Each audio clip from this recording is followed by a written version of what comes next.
Ila dunia sasa hivi imeharibika. Nakumbuka kipindi kile tupo wadogo, mama akikwambia nenda ndani, mimi naenda msibani, mbio zake hizo, kwanza ndani kwenda kujifunika shuka hadi usoni, unaogopa ni kutoka nje. Lakini saa hizi mtoto analilia kwenda msibani, mama akikwambia nenda nyumbani, mimi naenda msibani, mtoto ndiye kilio kulilia hata kwenda msibani.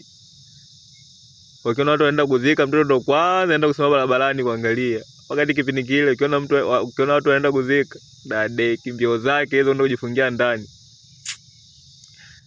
Ila maisha yamebadilika sana.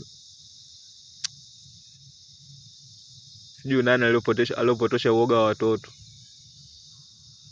Kwanza maisha ya utotoni yalikuwa na raha sana. Tulikuwa tunadanganyana, mtu akifa anaenda kuzaliwa Ulaya. Lakini saa hizi ukifa lazima uende motoni wewe. Njia yako itakuwa na makando kando mpaka kufika mbinguni. Haki ya Mungu. Kazi kweli kweli.